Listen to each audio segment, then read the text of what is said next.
Je vais présenter très rapidement l'orateur suivant, donc Philippe Hoffmann, qui est directeur d'études à la section des sciences religieuses de l'école pratique, dont il a été doyen pendant des années. Il a aussi dirigé l'ABEX Aztec, et je tiens à le souligner parce que ça a été une très lourde charge jusqu'en 2019 qu'il a accompli pour la communauté. Il préside la section 35 du CNRS. Et puis alors, mon cher Philippe, il faudra mettre à jour votre fiche, parce que dans votre UMR, donc le laboratoire d'études des monothéismes, il y a écrit que vous avez été récemment élu membre correspondant de l'Académie des inscriptions et belles-lettres. Alors, c'est déjà une actualité très ancienne, puisqu'en réalité, depuis le mois de janvier, Philippe Hoffmann est devenu membre de l'Académie. C'est juste une petite... quelque chose qui m'a amusé. Et donc, Philippe Hoffmann va maintenant nous parler de la notion d'équité dans la pensée grecque, et je lui passe la parole sans attendre. Mesdames et messieurs, chers collègues, si la question de la justice, dit Caio Suné, est une question massive, un thème aisément identifiable dans le corpus philosophique grec, de l'Antiquité classique jusqu'à la période tardive, la notion d'équité, qui, je tenterai de vous l'expliquer, n'a pas d'exact correspondant linguistique en grec, cette notion d'équité n'est pas aussi centrale, sauf, nous le verrons, dans le corpus aristotélicien. Les principales doctrines de la justice, celles de Platon et des néoplatoniciens, celles des stoïciens, se sont concentrées sur des analyses que vous me permettrez de rappeler très brièvement en quelques mots afin de baliser ce vaste domaine. On sait que Platon, dans la République, fait de la justice le lien harmonieux de la phronésis, vertu de l'intellect, de l'andreia, vertu du thumos, et de la tempérance qui régit le principe de désir, et qu'il pose une analogie entre l'âme et la cité.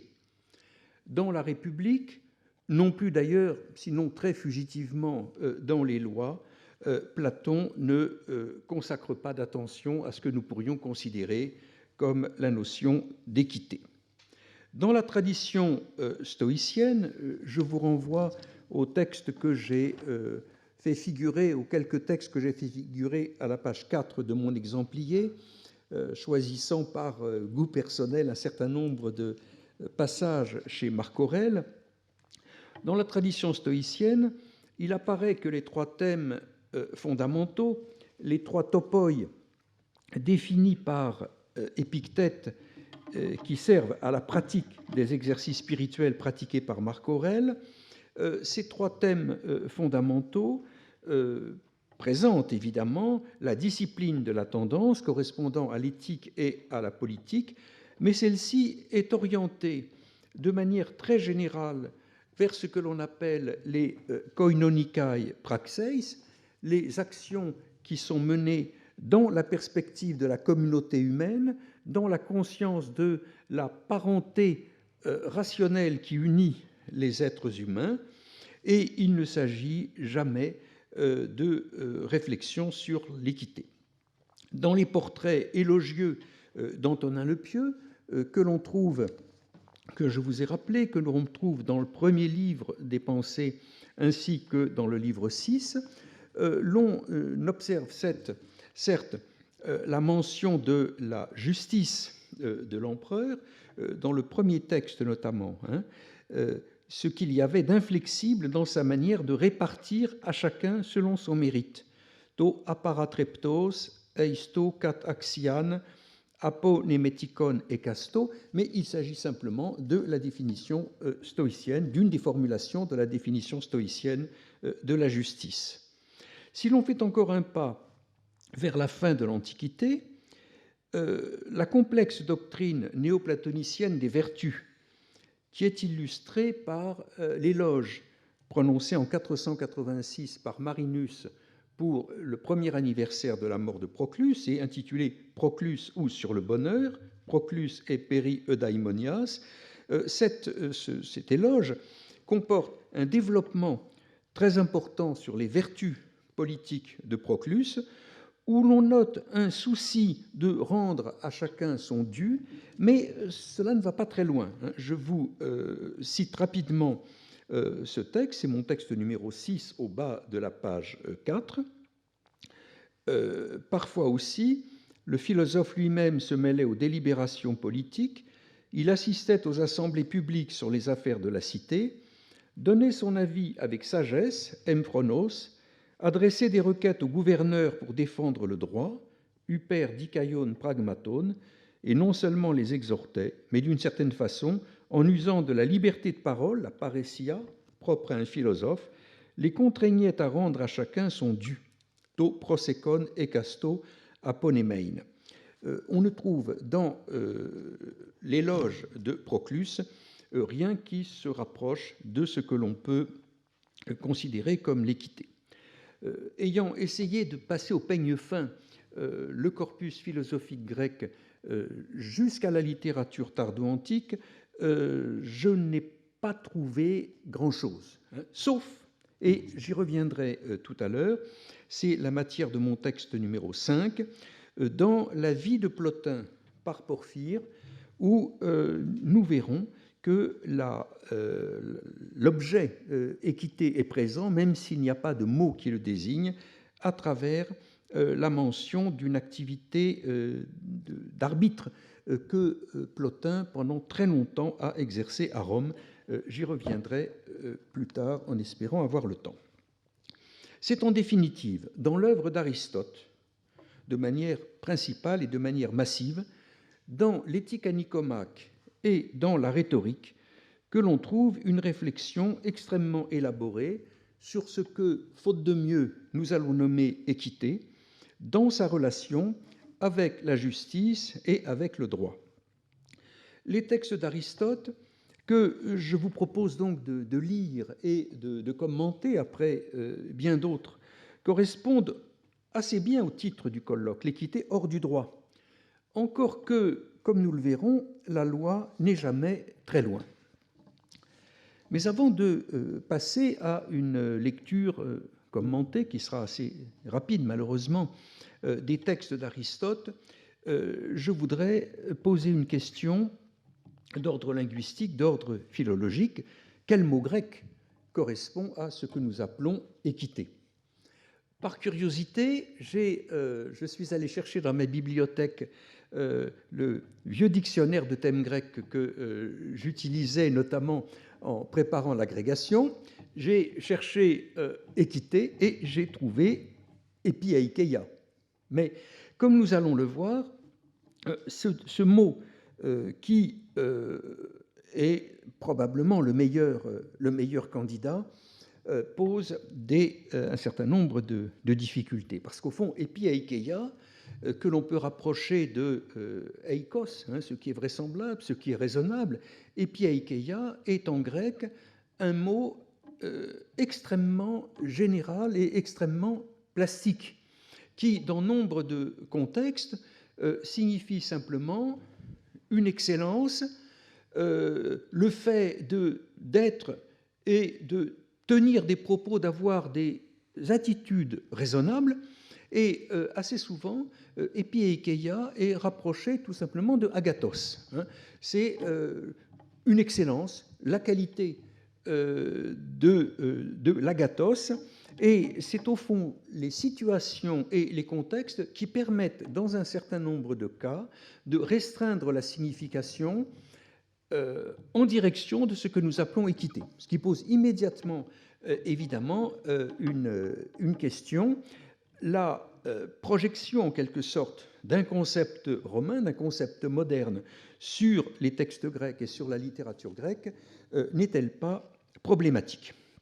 En tout cas, et ce sera le cœur de mon propos, je voudrais vous faire part d'une observation, d'une gêne aussi, parce que depuis un certain nombre d'années, dans la littérature sur Aristote et dans les traditions d'Aristote, le mot epiaikeia, qui habituellement correspondait à l'équité. C'est par exemple ce que l'on trouve en consultant la traduction, qui est toujours fort utile, la vieille traduction de Tricot.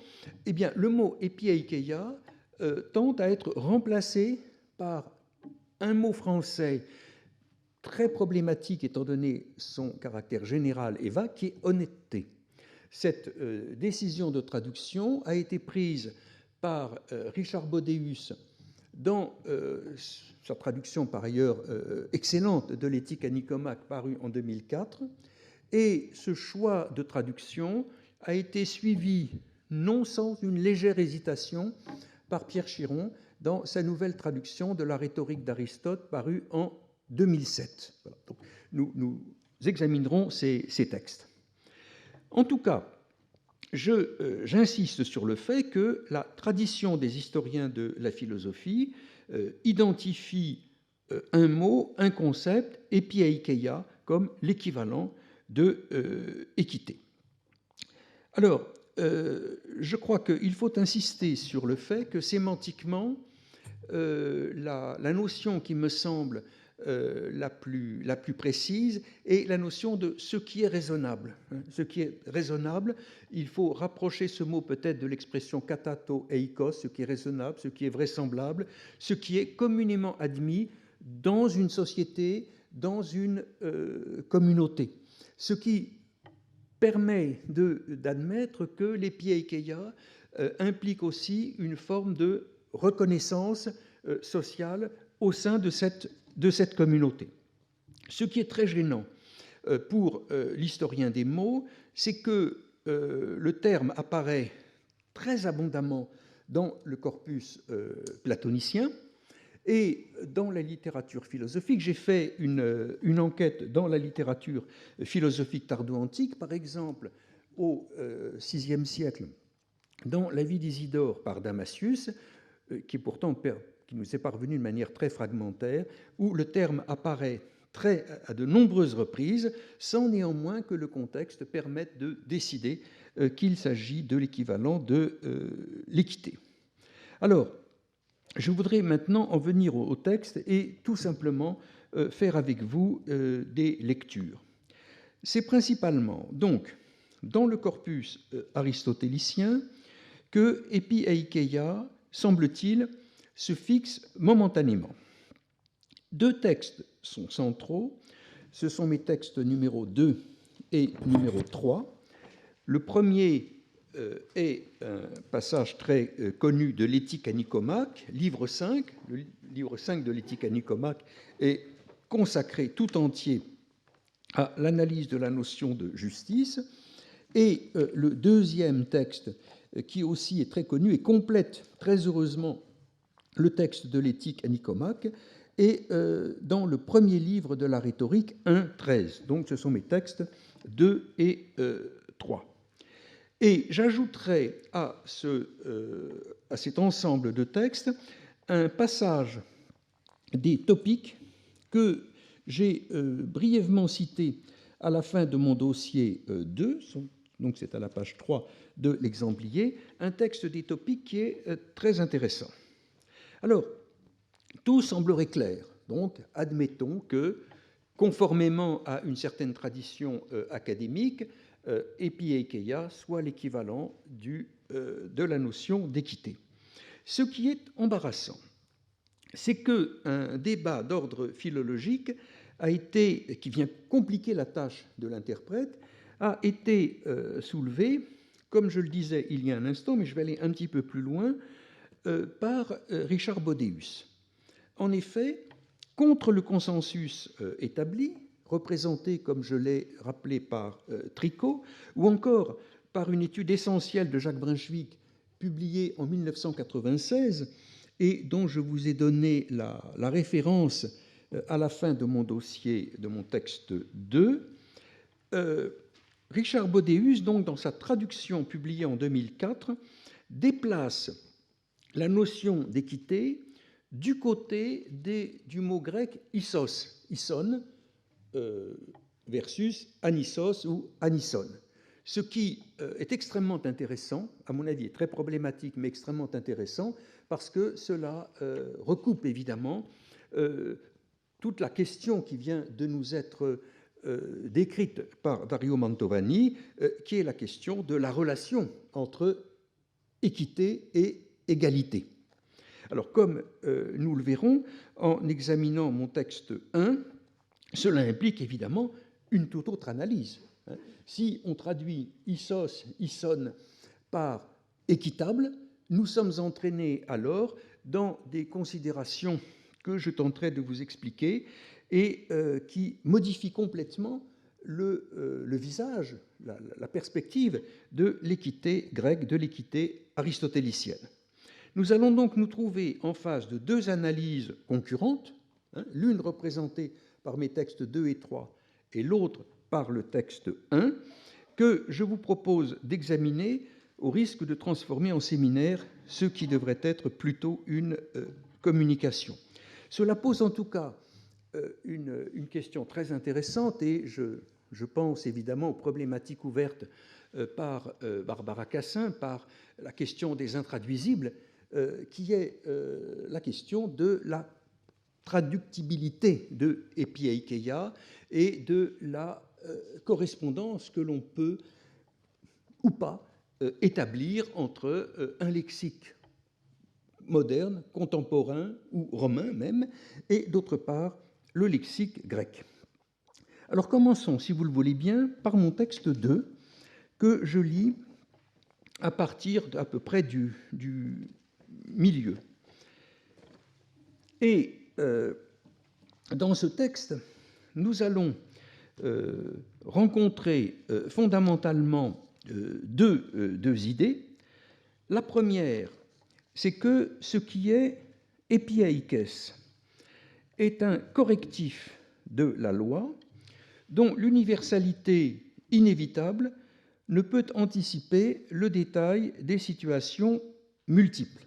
Et nous rencontrerons une comparaison très mystérieuse avec la règle de plomb de Lesbos, mais aussi, ce qui est plus clair, avec la pratique du décret. Le deuxième intérêt de ce texte est qu'il y a une description non seulement de la notion d'epieikeia et d'epieikes, mais de l'homme qui possède un état fondamental, un état moral fondamental, une hexis, c'est-à-dire de l'homme epieikes. Et celui-ci apparaîtra, je donne tout de suite le mot, comme le mot grec comme elatotikos, elatotikos, c'est-à-dire celui qui est porté, mot à mot, celui qui est porté vers le moins, ce qui signifie au fond une forme d'indulgence. Nous allons apercevoir que l'epieikeia est indissociable d'un état d'esprit, d'un état moral du sujet, porté à une compréhension des situations singulières et à ce que nous pourrions à peu près qualifié d'indulgence.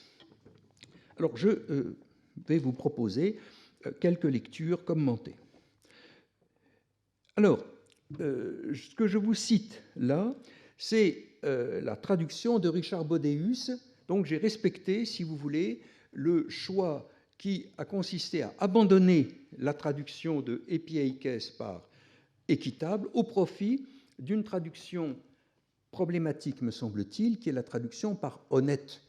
L'avantage étant qu'un mot grec vague et général est traduit par un mot français lui-même vague et général, mais l'impression, vous allez le voir, que nous retirons est que nous avons quelques peines à, au fond, retrouver ce qui nous semble être l'équité. Enfin, je vous lis la traduction telle qu'elle est. Juste et honnête, dikaion kai epieikes reviennent au même, et bien que les deux choses soient vertueuses, la supériorité revient à ce qui est honnête. Amphoin spoudaioin ontoin, vous remarquerez ici un usage du duel, kreiton to epieikes. Le texte s'attache à décrire l'aspect par lequel l'epieikeia est au fond supérieur à la justice.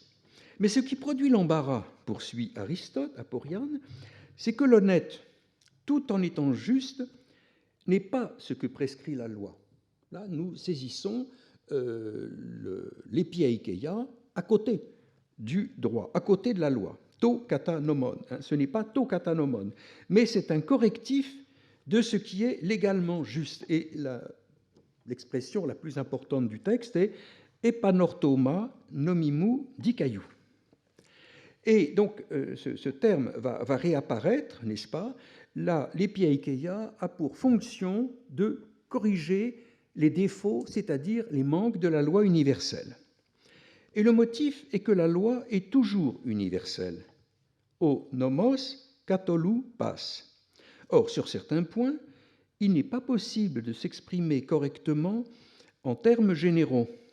Et, à nouveau, Aristote emploie le terme katolou. Uk oionte orthos eipein katolou.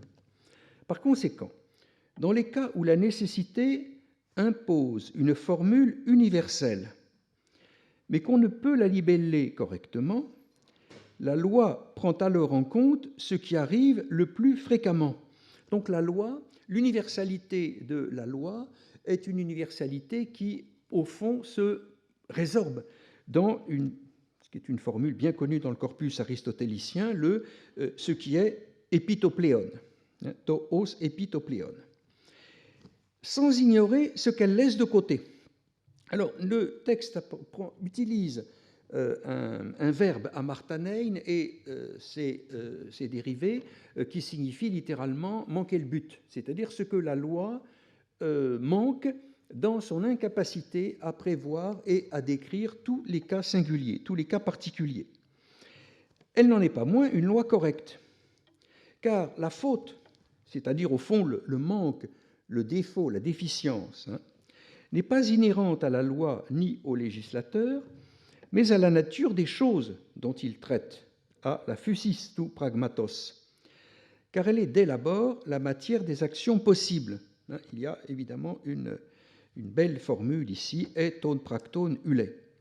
Chaque fois donc que la loi se prononce en termes généraux et que survient un cas qui, sur ce point, fait exception à la règle générale, para to katolou, donc fait exception à la généralité que la loi, au fond, dans sa puissance et dans sa déficience, enregistre, il est alors normal, dans les limites du détail, que laisse de côté le législateur et que n'a pas touché sa formule trop simple de corriger le défaut. Et j'attire votre attention sur ce qui me semble être central dans cette description de l'épiaikeia, c'est-à-dire epanortun to elleiften, ce qui est assez difficile à traduire mot à mot, corriger, redresser to elleiften, ce qui a été laissé de côté par la loi dont l'inévitable généralité, comment dirais-je, implique un manque. C'est précisément le correctif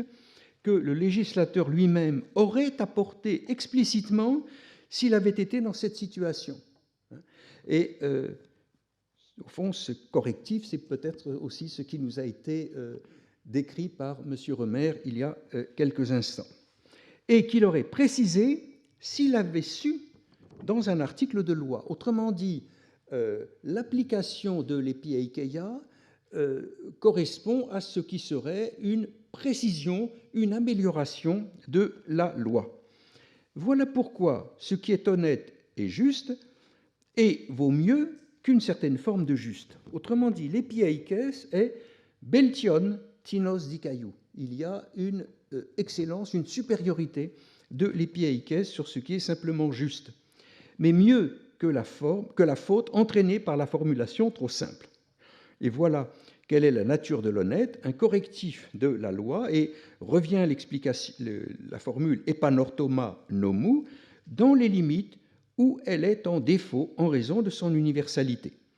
Car un motif qui fait encore que tout n'est pas régi par la loi, c'est qu'en certains cas, il est impossible de légiférer, ce qui entraîne le besoin d'un décret. d'un pséphisma. Ce qui est intéressant ici, c'est le parallélisme structurel qui est proposé entre une réalité juridique qui est le décret distinct de la loi et, d'autre part, la tâche propre de l'épiaikeia. L'indéterminé a en effet pour règle un outil lui aussi indéterminé. La matière, l'occasion de l'épiaikeia, c'est l'indétermination des situations singulières, des situations concrètes qui obligent en quelque sorte à inventer de façon raisonnable, et nous retrouvons ici un élément sémantique très important du mot grec, à inventer de façon raisonnable une norme au cas par cas, ce qui n'est même plus une norme, mais ce qui est une décision à prendre au cas par cas. Et Aristote introduit ici un argument, une comparaison qui a laissé perplexe des générations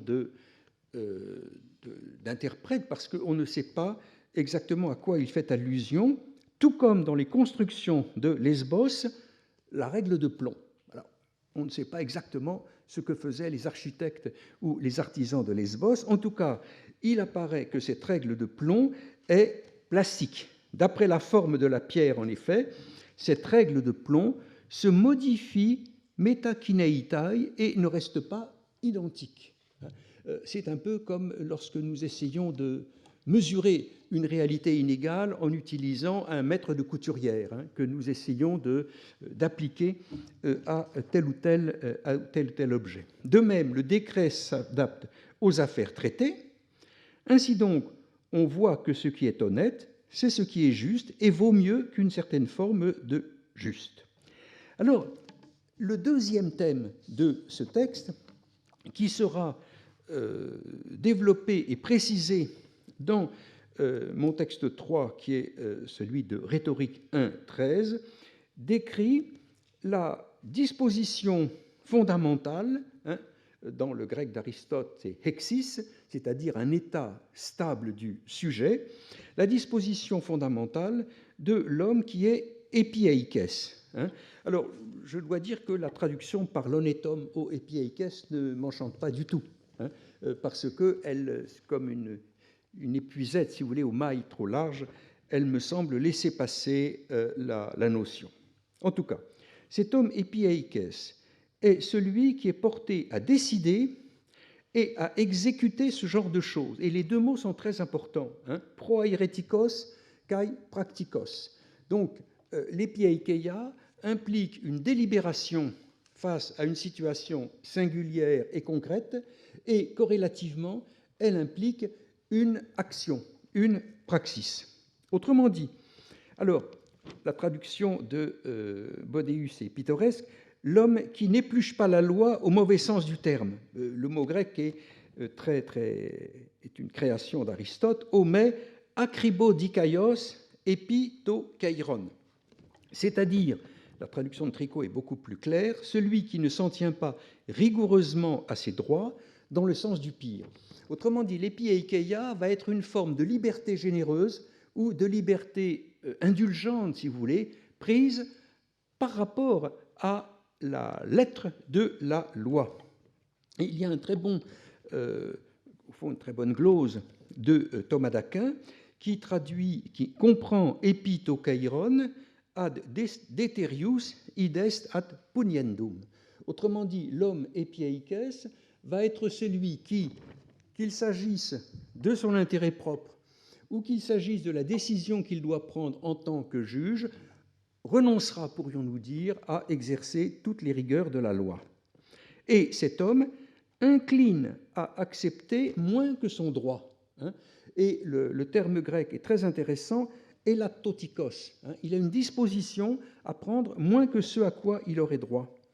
Bien qu'il ait le secours de la loi, kaiper ekon ton nomon boeton, celui-là est un honnête homme. De même, l'état qui est le sien, l'honnêteté, epieikeia, constitue une forme de justice et non pas un état différent.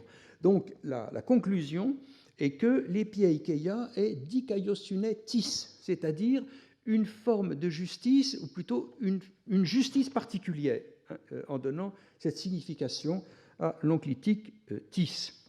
Alors, l'emploi de l'adjectif elatotikos est tout à fait expliqué par le texte parallèle des Topiques que je vous ai cité, qui nous dit que l'épiaikeia est une atténuation, elatosis, de ce qui est utile et juste. Et Jacques Brunswick commente dans son édition de la collection des universités de France, commente de manière très claire, c'est l'attitude de celui qui admet qu'on en rabatte sur ses propres droits légaux ou, s'il les juge, sur les peines légalement applicables aux autres.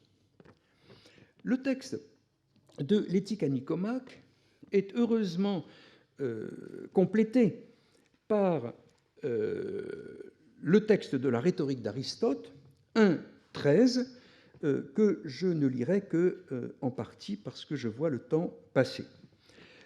Dans la rhétorique, dans le texte de la rhétorique, nous retrouvons l'idée selon laquelle l'honnêteté se situe para ton gegrammenon nomon, à côté de la loi écrite. Et nous retrouvons ici au fond, le titre, ou un sens propre possible du titre de notre collègue.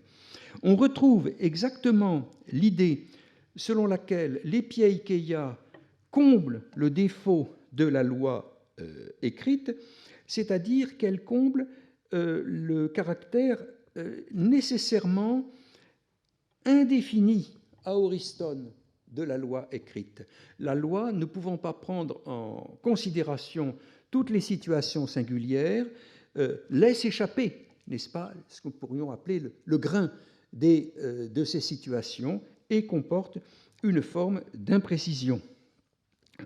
Alors, je voudrais examiner la deuxième partie du texte parce qu'elle comporte une description beaucoup plus détaillée et fine de la disposition de l'homme épiaikès. Et elle présente l'intérêt de décrire vraiment par le détail la hexis, c'est-à-dire l'état fondamental de l'homme épiaikès, honnête dans la traduction Chiron ou équitable, me semble-t-il, dans une traduction qu'il faudrait réévaluer. Alors, dans cette description de l'homme épiaikès, je crois que nous allons être frappés par l'idée du pardon, exprimée par le terme grec syngnomé. Nous y trouvons aussi une description de cette élatosis, de cette atténuation que nous avons rencontrée dans l'éthique à Nicomaque et dans le livre 6 des Topiques, donc une description de ce qu'il faut comprendre par cette notion d'élatosis. Et à la fin du texte, nous allons être intéressés, me semble-t-il, par l'opposition explicite entre l'arbitrage, diaïta, et le procès, dike, ce qui me conduira à lire très rapidement le texte relatif à l'épiaikeia de Plotin. Alors, je procède à la lecture. Les actes auxquels il faut accorder son pardon, syngnomen ekein, relèvent de l'honnêteté, c'est-à-dire que l'épiaikeia se manifeste dans des situations où il y a des actes face auxquels nous accordons un pardon, une syngnomé. De même que le fait de ne pas mettre sur un pied d'égalité, mais tout issou axion, les erreurs, amartemata, et les infractions au droit, adikemata, non plus que les coups de malchance, atukemata. Alors, le texte est très intéressant et parce que, aussi pour la théorie du jugement, j'ose dire la théorie du droit, parce qu'il distingue entre trois situations clairement différenciées. Ressortissent à la malchance, atukemata, les accidents inattendus, paraloga, et qui ne proviennent pas de la méchanceté, mais apomocterias. À l'erreur, amartemata, les accidents qui ne sont ni inattendus ni causés par la méchanceté. Hossa me paraloga kaime ponerias. À l'injustice, adikemata, ceux qui ne sont pas inattendus et qui sont causés par la méchanceté, et qui sont apoponerias. Et c'est à partir de cette grille, n'est-ce pas, de cette triade de situations, que va pouvoir se déterminer, se définir l'épiaikeia. Alors, je passe sur un développement dans lequel Aristote montre que les actes inspirés par la cupidité procèdent de la méchanceté, et il poursuit, il est honnête aussi, donc il est epiaikes aussi, de pardonner aux faiblesses humaines. To, tois, anthropinois, sungignoskein. Et ça, c'est très intéressant parce que cela introduit une notion, au fond, de psychologie morale, qui est la légitimité du pardon.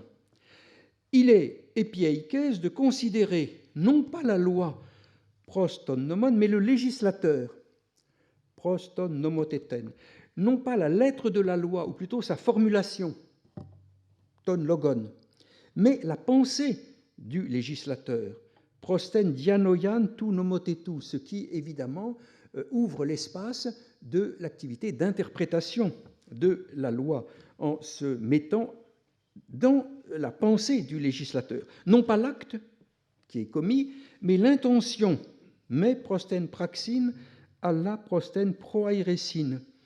Non pas le détail, mais l'ensemble, c'est-à-dire l'ensemble, nous dirions, du parcours de vie de celui qui est mis en cause. Non pas ce qu'est aujourd'hui la personne, mais ce qu'elle a toujours été ou ce qu'elle est la plupart du temps. Cela correspond évidemment à la prise en compte de l'ensemble de la personnalité. C'est aussi se rappeler davantage les bienfaits reçus que le mal, dans le cas d'un différend personnel, se rappeler davantage les bienfaits que l'on a pu recevoir de celui qui est mis en cause, et les bienfaits reçus plutôt que ceux que l'on a accordés. C'est supporter patiemment l'injustice, préférer être soumis à une justice en mots plutôt qu'à une justice en actes, préférer s'en remettre à l'arbitrage, diaïta, plutôt qu'au procès, car l'arbitre diaïtetes a en vue l'épiaikeia, le juré, la loi. Et c'est pour cela qu'on a inventé l'arbitre, diaïtetes, pour que l'épiaikeia prévale. L'épiaikes prévale, oppose to epiaikes isque. Et cette dernière notation qui met en relation la notion d'épiaikeia, ou neutre epiaikes, et d'autre part la pratique de l'arbitrage distingué du procès, nous conduit très, très brièvement à une observation que j'ai faite, je vous envoie page 4 à mon texte 5, dans la vie de Plotin par Porphyre. C'est un peu curieux, évidemment, de rapprocher un texte de Porphyre à la fin du IIIe siècle du texte d'Aristote, mais j'ai été extrêmement frappé par l'ensemble du chapitre qui décrit la justice et la générosité de Plotin. Plotin ne se contentait pas d'avoir l'esprit perpétuellement tourné vers l'intellect, vers les dieux et vers l'un, mais il avait une activité sociale extrêmement généreuse, notamment sa maison était remplie de veuves et d'orphelins. Et il était le tuteur d'un grand nombre de ses enfants, garçons et filles, qui lui étaient confiés par des parents à l'approche de la mort. Il était leur phulax, leur gardien, et notamment, il était leur administrateur, leur tuteur, et il gérait, nous dit-on, avec la plus grande exactitude, c'est-à-dire avec la plus grande honnêteté, leurs biens économiques. Mais ce qui est le plus intéressant pour nous, c'est la fin de ce chapitre. Voilà pourquoi, bien qu'il eût passé 26 années à Rome et arbitré pour nombre de gens les différends qui les opposaient, pleistois diaitesas tas pros allelus amphis beteseis, il n'eut jamais un seul ennemi parmi les hommes politiques. Alors, le commentaire de ce texte, qui a été publié par un collectif de collègues du CNRS en 1992, le commentaire fait le point et je n'ai pas la compétence pour en juger, sur les réalités juridiques romaines concernant les procédures d'arbitrage, mais ce qui me semble très intéressant, c'est que dans ce portrait élogieux de Plotin, de toute évidence, son élève Porphyre fait apparaître en filigrane, si vous voulez, la notion d'epiaikeia. Et ce texte s'éclaire tout à fait à la lumière du texte de la rhétorique que je viens de vous lire. Alors, ce qui nous conduit aussi à une observation de méthode, c'est que dans la recherche sur une notion, ça c'est bien connu, sur une notion, notamment sur la notion d'epiaikeia, la chose peut se trouver sans que le mot s'y trouve. Alors je terminerai par des observations, rassurez-vous, brèves, au sujet de mon texte numéro 1, de manière à faire apparaître les questions soulevées par un choix de traduction. Alors, le texte numéro 1 concerne une partie initiale du livre 5 de l'Éthique à Nicomaque et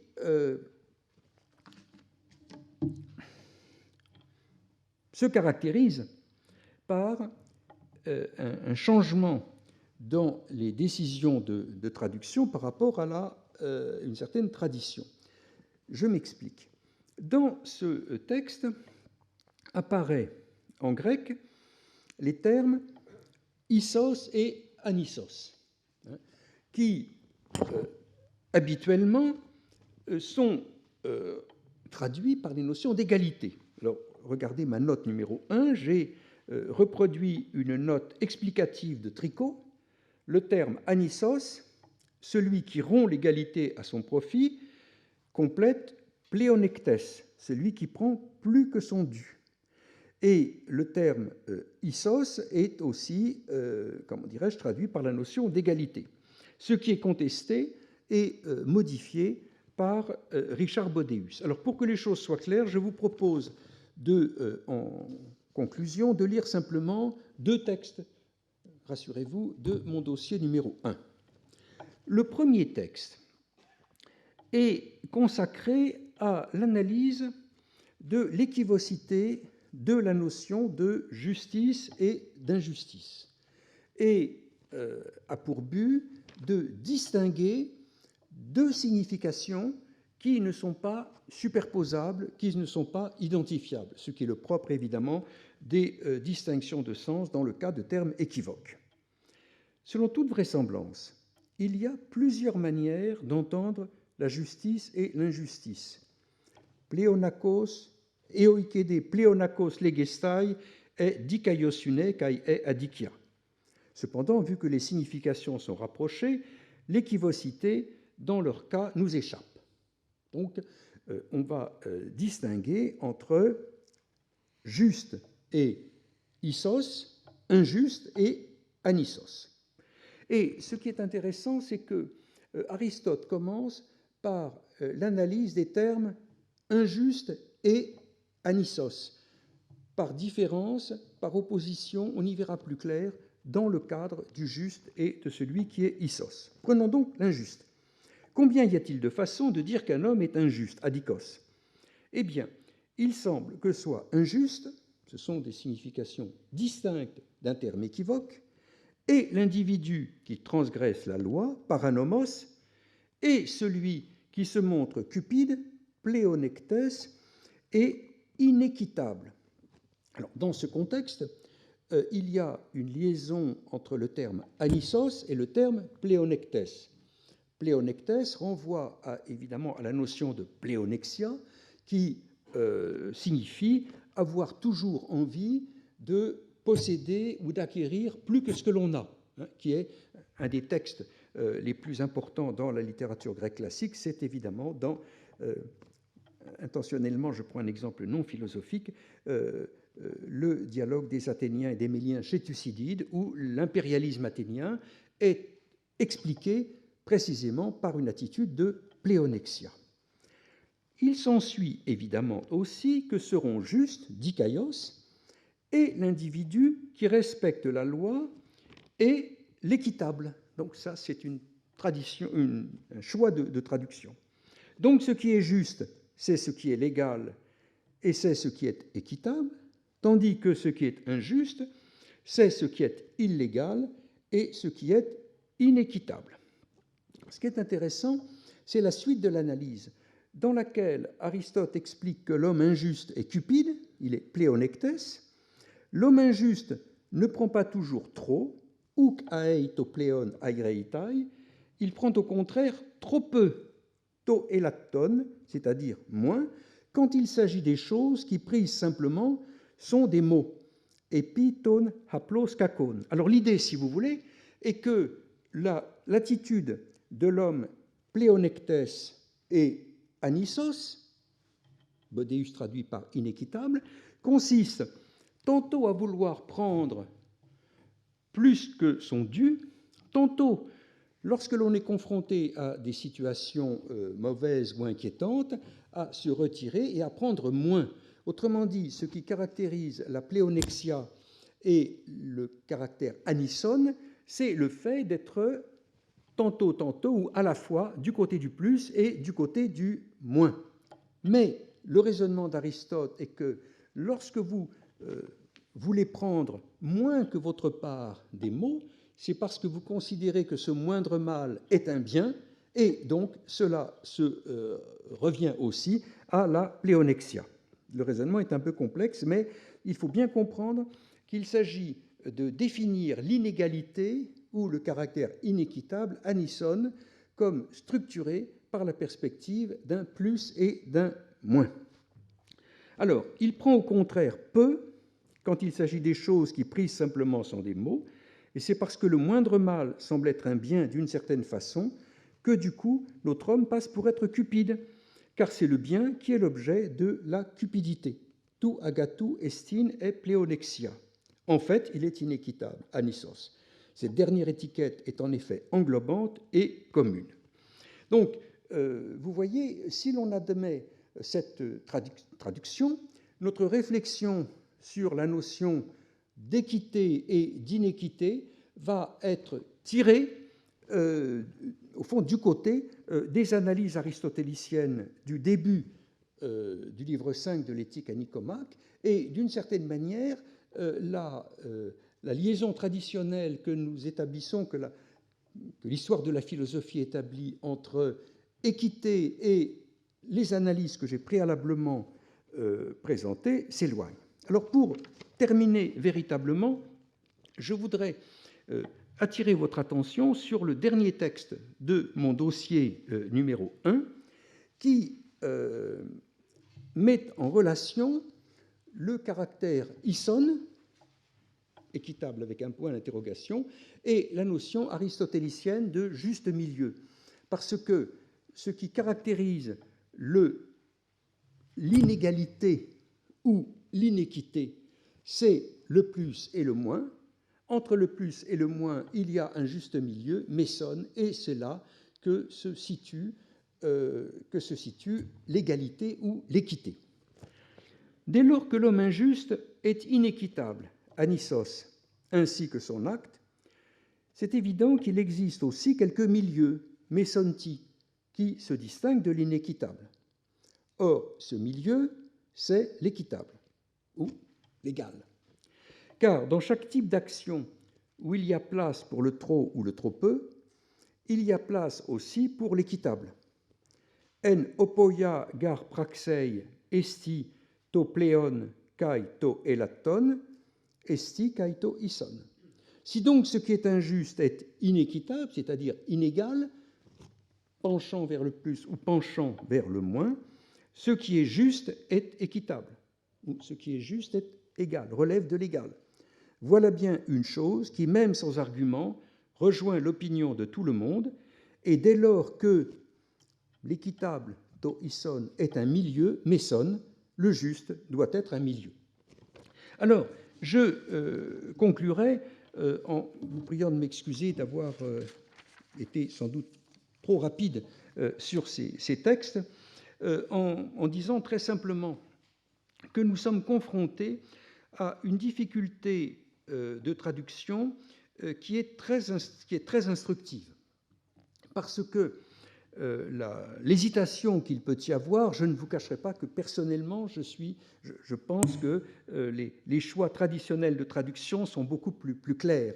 Mais l'état du débat créé par les décisions de Richard Bodeus et de Pierre Chiron nous oblige évidemment à affronter une difficulté de traduction, une hésitation qui offre deux modèles, peut-être, pour penser la notion d'équité. L'intérêt des propositions, je dirais, récentes est de réintroduire peut-être dans la réflexion sur l'équité grecque le problème de sa liaison à la notion d'égalité.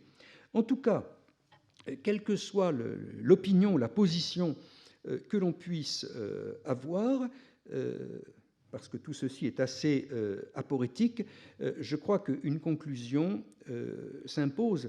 C'est la difficulté qu'il y a à localiser dans le corpus philosophique l'équivalent de la notion d'équité telle qu'elle a été esquissée en introduction par Dario Mantovani.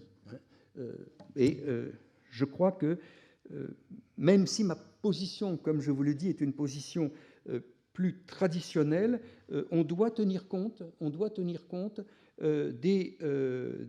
fond, du débat qui a été ouvert par la nouvelle traduction de Richard Bodeus. Voilà, je termine sur cette aporie et je vous remercie.